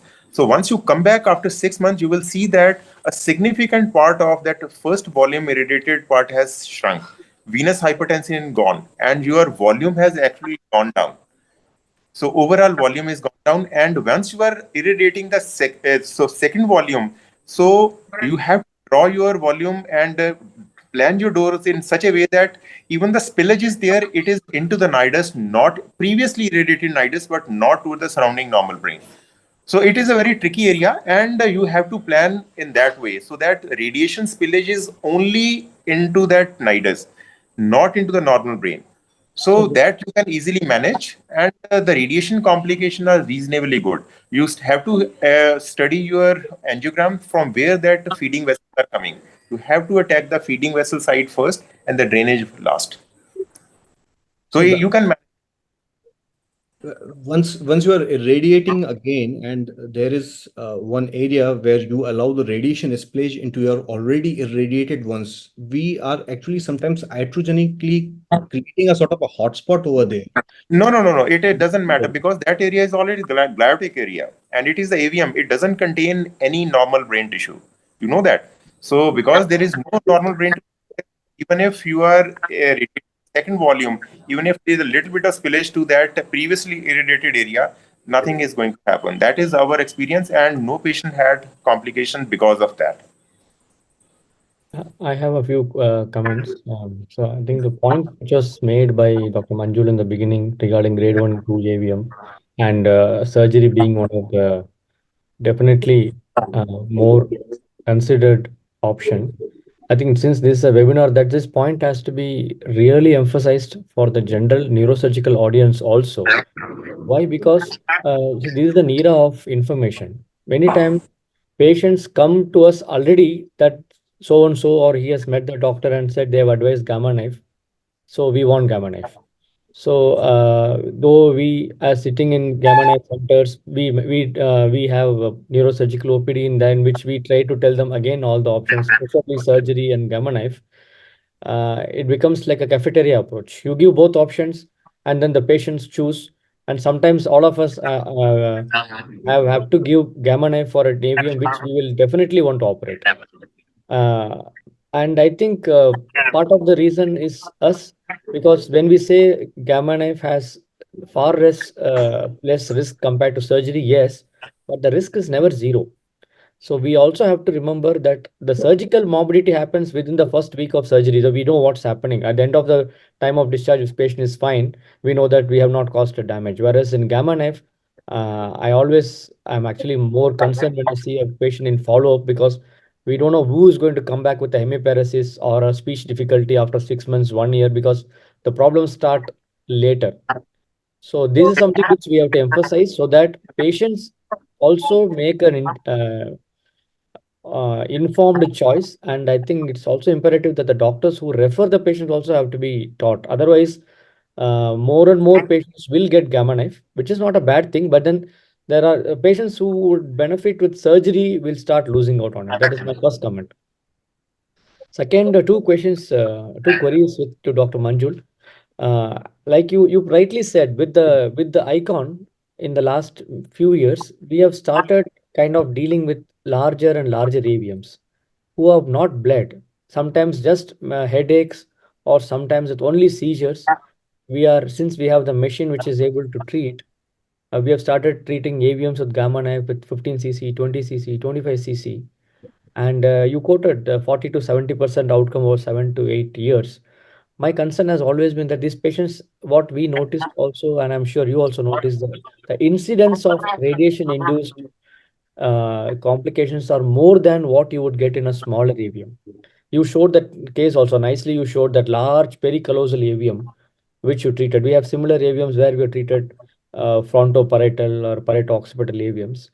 So we somewhere, I think down the line we have to draw a line. Who will actually, the risk benefit ratio balance has to come after a period of time after doing this dose fractionation. My question to you is, you showed the bevacizumab. How long you would treat a patient with steroids to look for effect, and when would you convert, or when would you go to step up your anti-edema therapy to bevacizumab in these patients? So I'll answer your first query for the grade 4 and 5. If it is a bled one, I consider the radiosurgery. If it is an unbled one, I have a very strict criteria that the patient should have either of these: an intractable headache, which I can attribute to AVM, intractable seizures, or I see a radiological evidence, especially some pediatric patients, which I see a sort of a melting brain sort of a situation in which the brain is getting gradually deprived of the oxygenation because of this, steel phenomenon.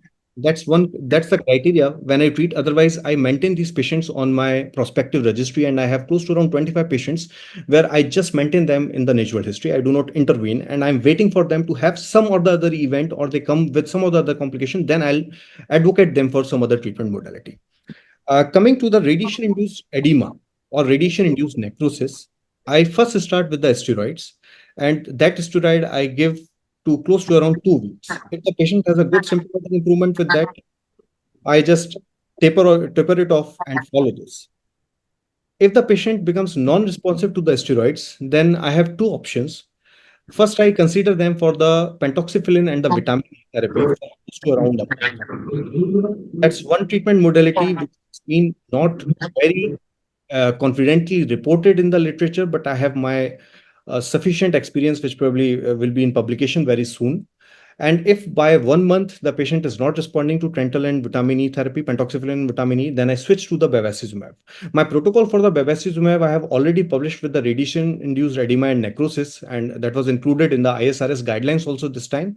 So that's a step ladder approach with which I go. Sometimes when the edema is really severe, then I do not wait with the Trental and vitamin E, and I immediately shift to the bevacizumab. The bevacizumab, how much should be given, that needs to be followed very methodically on the clinically and the radiological parameters, where the clinical parameters takes a precedence over the radiological ones, because sometimes the radiological signature takes a longer time to disappear in comparison to the clinical recovery, and most of these patients need around 6 cycles of bevacizumab at an interval of 21 days between the two injections.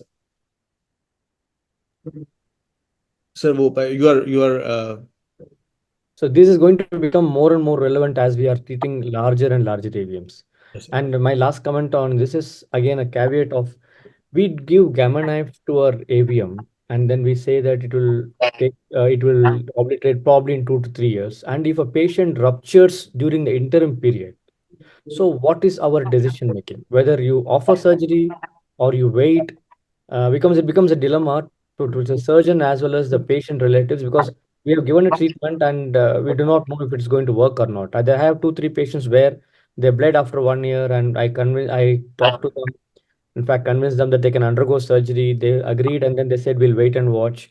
And 1.5 years down the line, the AVM obliterated. So this is something which we should remember, that even if an AVM bleeds after a gamma knife, and if it is within the period of treatment, that is 2 to 3 years, there is still a chance that this AVM can obliterate. That Yes. is something which we should remember, and need not immediately take a knee-jerk response and said we have to operate. At the same time, there is no guarantee or assurance that it's definitely going to operate. This is something which has to be, which should become as a part of discussion. Thank you. I have a question and comment regarding Mohan sir has said, dose fractionation and volume fractionation. Sometimes the volume of the AVM is so large. If you do dose fractionation, that exact amount of radiation which should go to the nidus, even to that it comes to around 15-16 gray. So it is, some papers it is already seen that if dose all goes below 15-16 gray, the obliteration rates comes down. So why not it is better, as you are doing, I think, volume fractionation. Some people do dose. So why not it is that we should go for higher dose in a small area rather than giving a larger dose in a suboptimal dose in a larger area?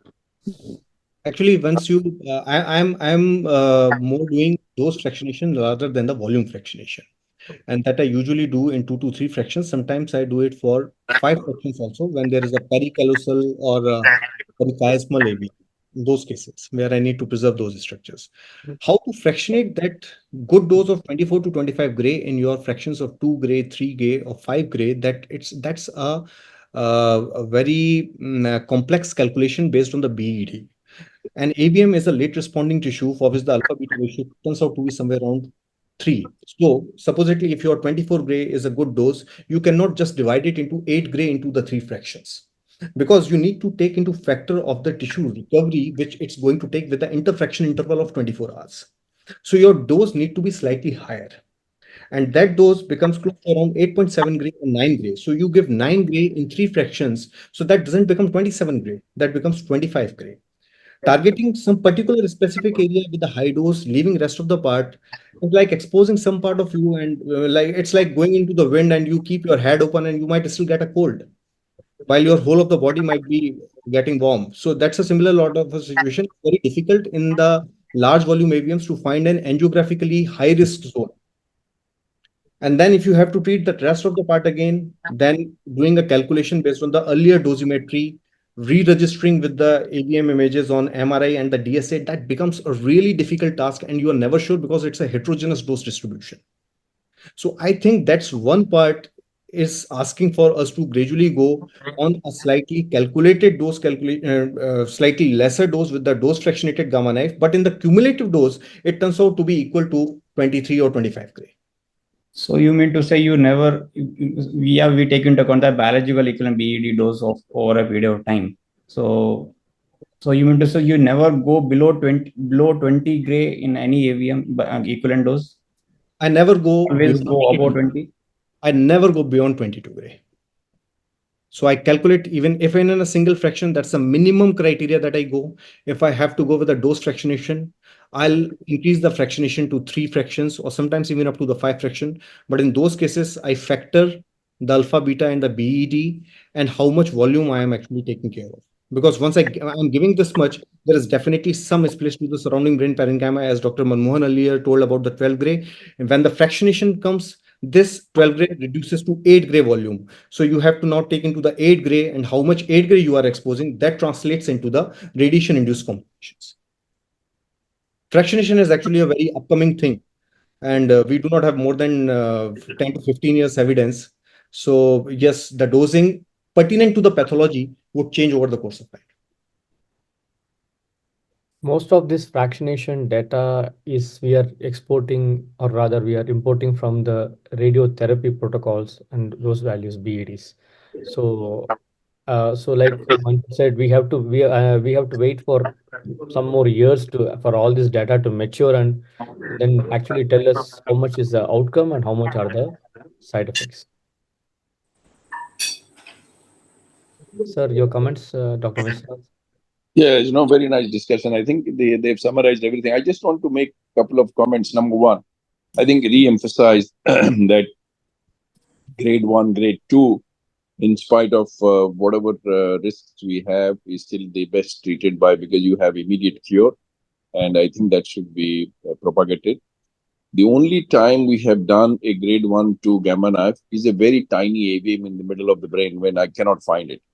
And then I have a concern that I may not find it. That's my problem. And especially if the patient has bled, but he has come after some time and there is no clot. And that's a real problem, because you can go in, but you miss part of it, and that's a problem. And this has happened. So that is the only type of AVM which is non-eloquent, which has bled, which is a small one, grade 1, 2. But I have given some time gamma knife because there is no way I am 100% that I would be able to take it out, because I can't reach it, or I am not able to localize. So that's the only types of grade 1, 2 AVMs which I have given gamma knife for in my practice. Grade 4, 5 unruptured, we don't treat it. In our practice, I don't advise treatment, because I think the risk-benefit ratio is not proven. We have some experience with volume fractionation. We don't have any experience with dose fractionation. But Manjul talked about 70% obliteration is very, very high. I think I'm not sure who is he quoting, or he has his own experience. That's our personal experience with PGI. So we are putting publication. 70% is very high obliteration rate in any fractionated AVM. I haven't seen at least literature published anywhere. 70%. But long follow-up, sir. It's 8 to 10 years follow-up. It doesn't matter. I mean, the AVM, the the AVM is, if you see long-term follow-up large volumes, I mean, the 70, 80 is the more, I mean, the normal AVMs, I'm not talking grade 4, 5, 70, 80, actually the realistic figures. Other figures are suspect to my mind. And since we have a large number of cases also, so, I mean, we have the experience. I mean, this is not rocket science. I mean, fortunately, like you said, I think you said it, the uniformity of treatment in gamma knife is much more than a surgical, surgical expertise varies from person to person. However, the gamma knife expertise is probably not that much dependent on, I mean, it's much more uniform treatment. So the having access to that kind of is a little bit of difficult for me to, kind of have it at least. The other thing, I think there was a point made about gamma knife and latency bleed and what you do. I think very appropriate. If it is a small bleed, patient is okay. I think it's better to wait because, and especially if the nidus has come down, they will go away. So in our practice, we retreat in AVMs which has failed gamma knife after 4 years, like Manmohan said. And we also, now suppose after 3 years, the gamma knife, the nidus has not come down for whatever reason. I mean, there's some AVMs we don't explain why it has not come down. Then we would not follow it up, either treat by surgery or whatever, or multimodality treatment. But at 3 years, if the nidus has come down significantly and there is small volume, they're more likely to go off at 4 years. So we'll follow it up. So that is, but otherwise, very nice. I think very nice. Everything. I don't want to add on anything. Dr. Arun, any comments? I have a comment. Hello. Yeah, please go ahead, Manmohan. Yeah, exactly. Sir, Mishra sir, situation is that we have also followed up small residual AVMs of the gamma knife, which were given, even the second gamma knife was also given. I think I can remember around 3 or 4 patients in the last maybe around 15, 18 years. So they have actually bled, even very small, tiny blush, and, or maybe a small early draining vein. So I personally believe, sir, that even if it is a small residual and it can have a late bleeds, I think offering a surgery may be a better option in those patients. So because the surgery is very... I agree completely. If it is accessible, go for it. There's no doubt about it. I agree with you. I mean, if there is a large AVM, you have treated the small nidus left which has bled, go for it. What I was talking about, now suppose you have an AVM in, for example, thalamus, and you have a nidus which has used as a blade after 1 year, there's no need to rush. I mean, they will probably go away. Yeah, of course, if the nidus is accessible or there is a large volume for which you have treated, the volume has become small. And yes, of course, yes. Yes, sir.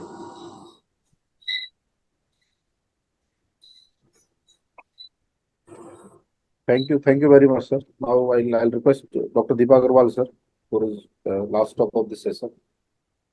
Sir, to speak on cranial dural AV fistula, role of gamma knife. Is my screen visible? Yes, sir. Yes. No, you have not. No, your screen is not visible, Deepak. You have to just a minute. I'm doing it.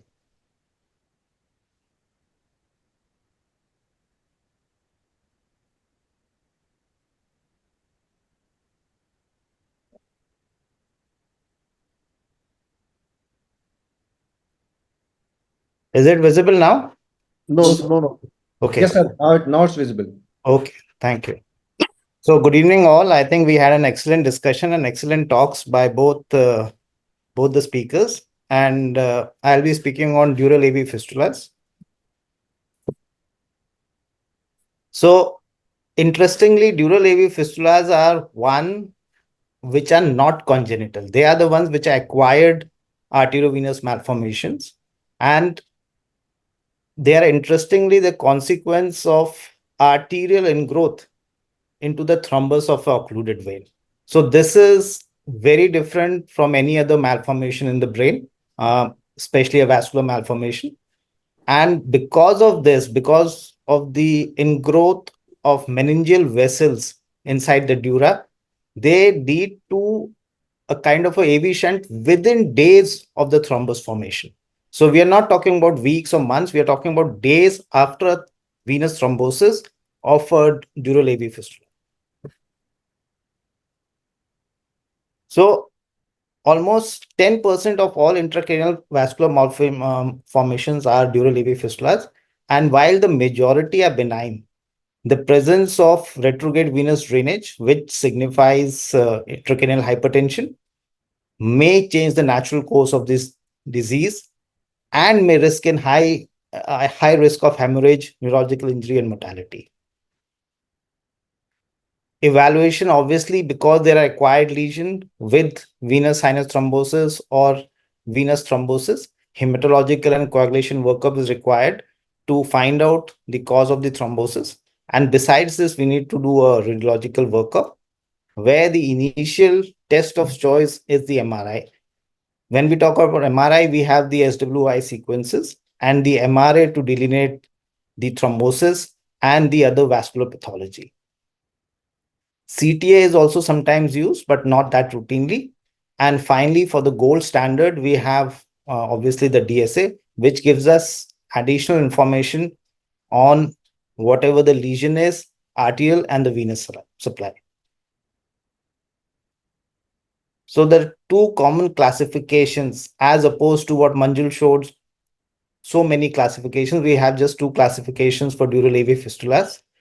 And we have the Borden and the cognate classification. What is important to know here is that the type 1 in both and the type 2 in the cognate, they are the ones without, I would say, venous hypertension. And these are considered benign lesions. Anything else is considered a more aggressive dural AV fistula. Here I can show you, if you see this first image, you can see there is a sinus thrombosis in the transverse sinus. This is a 21-year-old girl who developed this spontaneously. And the second B image is one which was the MRA, which was done just 10 days later, which shows there's a beading out here with some kind of a initial dural AV fistula formation. This C image shows 3 months down the line, a full-fledged dural AV fistula, which has become very apparent down the course at 10 months of follow-up. So we can see how rapidly these dural AV fistulas evolve over time. And if left untreated, they may become quite problematic for the patient.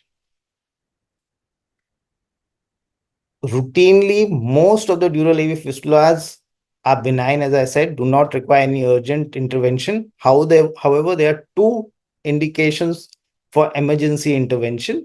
One is obviously if there's a hemorrhage with signs of venous hypertension. And the second is when you have parenchymal edema or pending venous infarction, along with progressive neurological deterioration in terms of deficits or sensorium. So these two would warrant some kind of either a surgical or an endovascular therapy. Interestingly, I found a couple of articles on compression therapy from the late 80s. And in this, as you can read here, the compression of the ipsilateral carotid artery or the occipital artery, if you do it by hand 3 times a day, 20 to 30% of these dural AV fistulas will resolve. So it shows that there is a lot to learn about the etiopathogenesis and how the change in flow may further aggravate or decrease these dural AV fistulas. Treatment options, as been discussing throughout the last 2 talks, also remain endovascular surgery and radiosurgery. It depends on what paper you read and who is writing the paper, what is promoted as the best treatment. And till recently, endovascular was considered the gold standard, but things have changed after more and more, I think, neurosurgeons are doing radiosurgery. So radiosurgery has picked up. Surgery has always remained behind because obviously most of these lesions are near the transverse sigmoid junction. There is a lot of neovascularization. It's a difficult surgery. And surgeons tend to refer for endovascular or radiosurgery.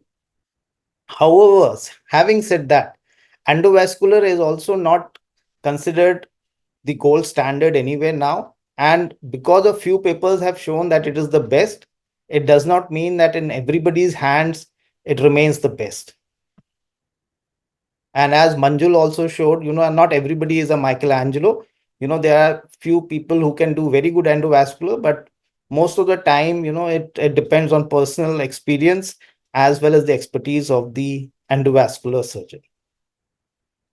And I was trying to review the endovascular and the surgical outcomes from India.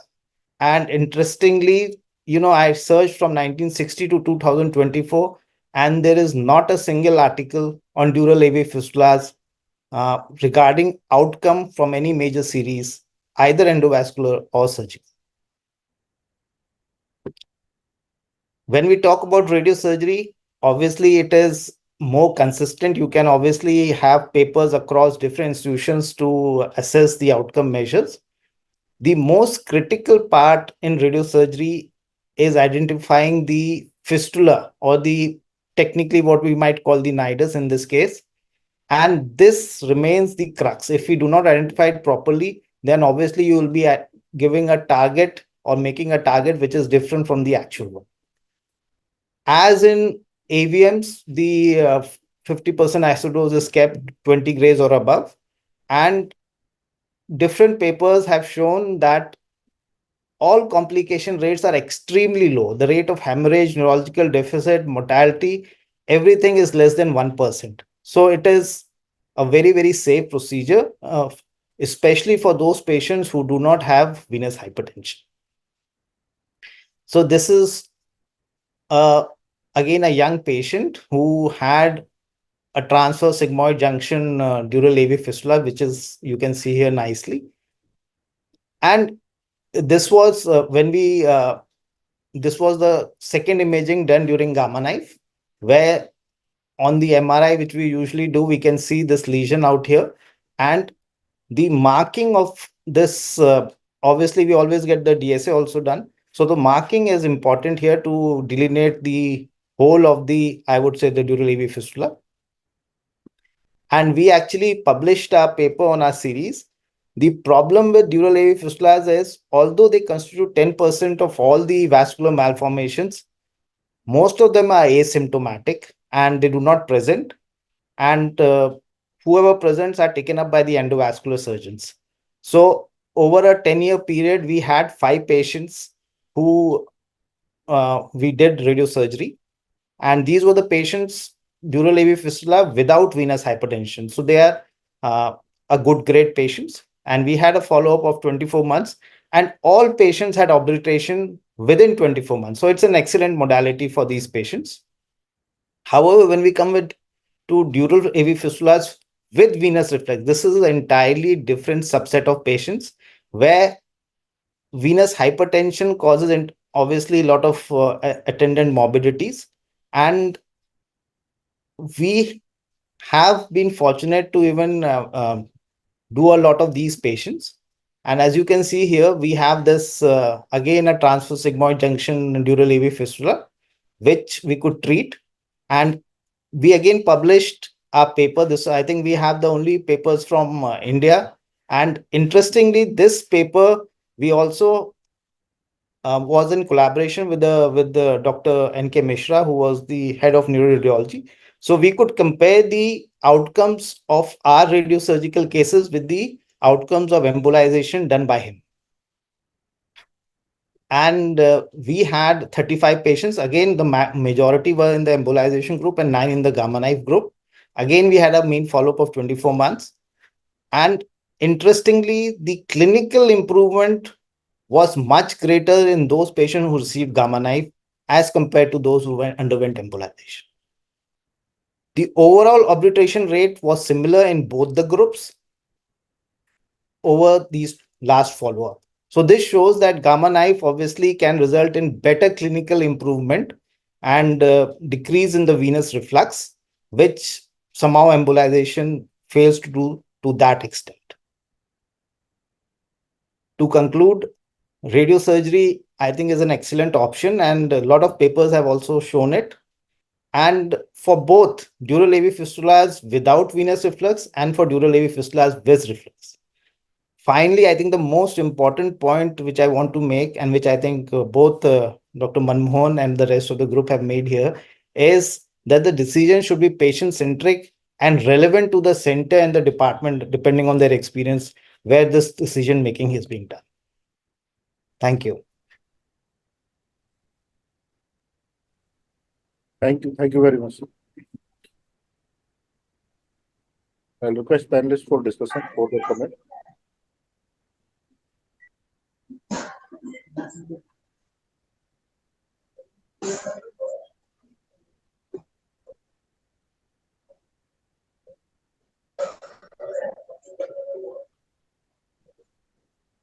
Yeah, I think actually Dr. Deepak talked about a very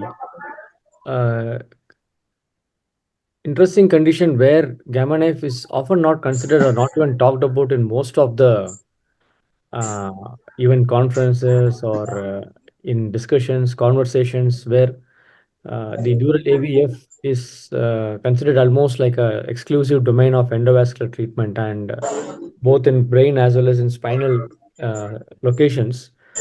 And I also was quite curious when I started hearing this in the last few years, that gamma knife is useful, and if you select these patients clearly, then they have a reasonably good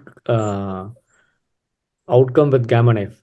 The key point that you made is if the patient has got significant reflex venous drainage, then gamma knife may not work as well, because by then there the reverse flow has already started. Patients already present with increased intracranial hypertension, and the flow will be high flow AVF, and gamma knife may not work. But other than that, in focal AVFs and low flow AVFs, radiosurgery is definitely should be considered. And however, I think the experience world over is also not as high or as significant as we compare to the other two topics that we talked about. AVM, of course, a lot of literature is there.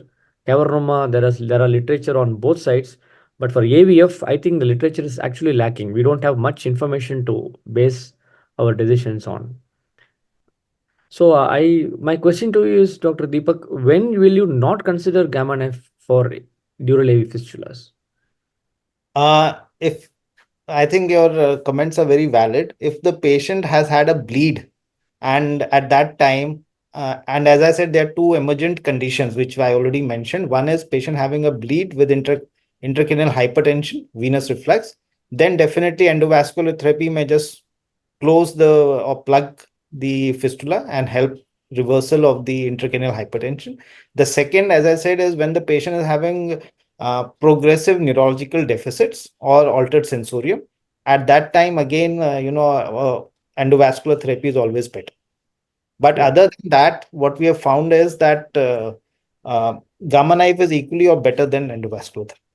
Yes, my second question is, Manmohan will remember, we had seen a few, I think one patient where Dr. John Regis was marking lesion for a AVF.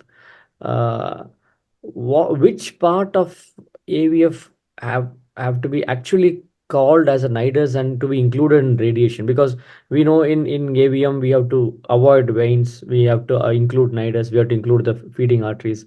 Whereas in AV fistula, many times the fistula is very small, whereas the actual site of fistula may not be visible in imaging. Correct. And you may have a large medusa kind of appearance, but you can't, and you don't have to treat all of that. So what is your understanding of marking the nidus for AV fistula? Yes, I think that is, as I mentioned also, that is the critical part, very difficult sometimes. And if you look at the endovascular management, dural AV fistula is one where both transvenous or transarterial you can manage the fistula. So it is not that if you block the venous side, the patient is suddenly going to bleed. It is possible that if you block the venous side also, the patient is going to improve and the dural AV fistula is going to be closed off. So coming back to the nidus, sometimes when we are not able to delineate it properly, sometimes it's very nicely visible, like you're doing for a AVM. You can see those small, the arterial side dots on T2 as well as on the contrast, so you can mark it easily. But if you're not able to see them nicely, what I do is I take both the arterial and the venous side and cover the whole thing up. So because it's already thrombosed or recanalized, taking both gives a higher chance of, I would say, success in these cases. But this is a problem which has the experts are having problems with across the world to actually find the right point. Right. Yes, Manjul, you're on mute. So first of all, I would like to congratulate you, because sometimes, many times I have seen you go to those gray zones, which are not the standard indications for the radiosurgery. And then we get the evidence that, yes, this is also one thing which can actually have an effect on the radiosurgery. Because in my experience, I have just done 2 cases with the fistula, and those were the tentorial fistulas, the small ones, which I could actually see. Because if I cannot see anything, I really become very, my confidence I'm not confident in treating that one if I cannot see it's something on the MRI. So it's really a difficult one. And what, as I told, I have seen that the occlusion happens much earlier than the other vascular pathologies. Even before 1 year, you get a complete disappearance of the fistulous connection over there, and then the patient is actually good. And especially with these endovascular techniques, even with the complex ones, when there is a venous varix, most of these places are actually sending those one for the endovascular one. The anti-cribriform plate, I always like to go with the surgery, because those are very easily doable with the surgery, and the result is instantaneous. Just going and creating a disconnection treats the patient. So I encourage people not to send those ones to the endovascular or to the radiosurgery, and just treat them at their center with the surgical approaches. That's a very gratifying result in those anti-cribriform plate dural AVMs. Exactly. I agree So- with. Yes, but Exactly, sir. Actually, I have experience of operating upon few anterior cranial base this dural area. But again, the thing is, while considering for radiosurgery, this falcine anatomy, skull-based location and all, does it offer any difficulty when you are considering it for the radiosurgery? Yes, I understand the surgery is preferred, but this anatomical location is having some hindrance over the radiosurgery. In terms of surgical, I think it is just the surgeon's experience. When because most commonly we see them at the transverse sigmoid junction. And when there's a lot of neovascularization around this area, you might miss out the normal vasculature, because there are so many vessels. Nobody wants to take a normal vessel and obviously cause significant complications. So I think that is the major bottleneck. However, having said that, we have very little experience in the surgical part, despite, I don't know what is the reason. In my last 20 odd years, we have hardly operated 2-3 patients near the tentorium. And those were the patients which has failed embolization, repeatedly becoming, malignant kind of dural AV fistulas. So we had gone in and then just coagulated the dura. So it's a relatively simple procedure when you talk about surgically coagulating the dura. But this is, at the last ditch effort. So we are not really, patient is having malignant hypertension and failed embolization. So at that time we had gone in. But I think with radiosurgery, the risk benefit is definitely very good. And the patient also prefers it. So there are so many things working towards the patient that, it can be obviously considered better than surgery or even for embolization. And the location, I do not think that that's going to be a trouble for the radiosurgery, because every part we can actually reach with the radiation. We are able to see it, we are able to target it. Right. I think the main problem in this AV fistula is delineation. If you can, that is where the issue is. It's not the dosage or accessibility. If you can be reasonably sure that this is a focus or nidus, then we can focus. Then we can deliver the dosage there. The problem comes when we are not clear. Then all of us are reluctant to give it that much amount of radiation dose and expect good benefit with acceptable risk. That is where the challenge comes. I agree. And we always, take the neurologist along. We ask them to mark on the DSA also. We have a discussion. So then obviously it's our final call, but, their marking also gives a confidence boost. This is the most likely area in those patients where we are not able to see it properly. I have two questions, sir. Very nice presentation, sir.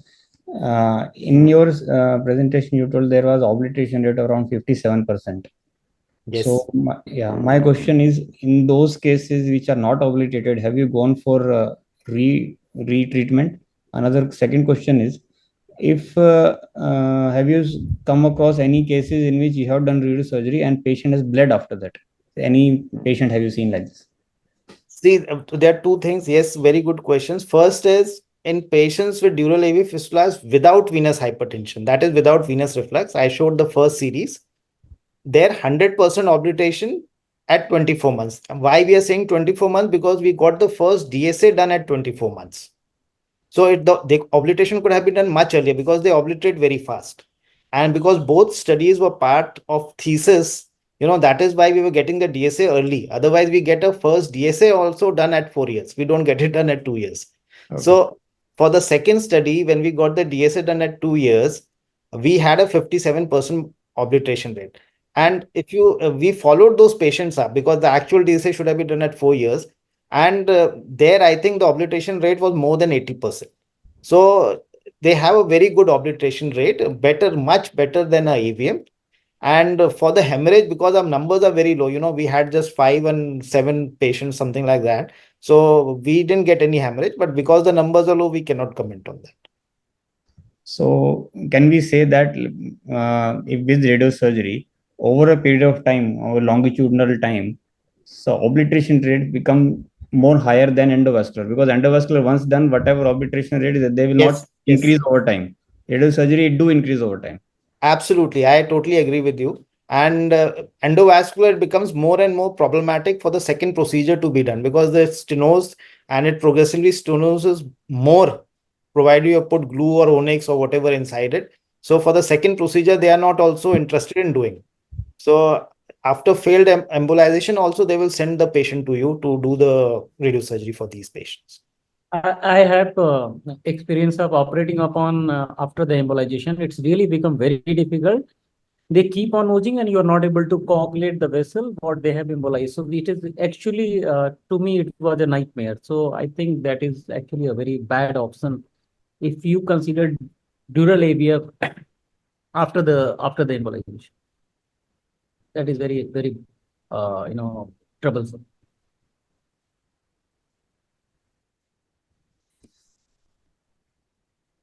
So there is no question from participant. Anil, may I? Yes. I don't have any questions. I just want to thank you, the speakers and the respected panelists. On behalf of the Cerebrovascular Society, thank you them.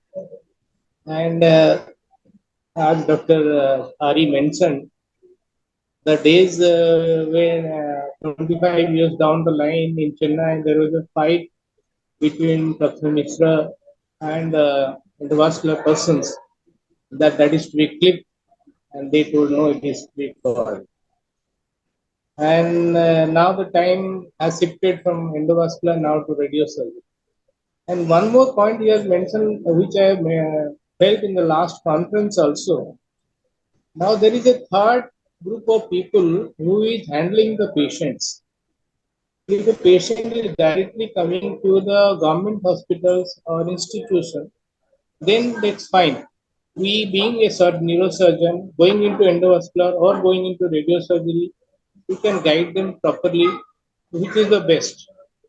Grade 1, grade 2 AVM, you go for surgery. But there is a third group of people who are motivating the patients to corporate people that you go for radiosurgery where no need of any skull opening and all this. It is best, even for grade 1 and grade 2. So that is also happening for simple ACOM aneurysm, MC aneurysm. The person who is already trained in neurosurgeon and endovascular, he is also doing a endovascular procedure for ACOM aneurysm and MC simple aneurysm, which can be keep with the best result.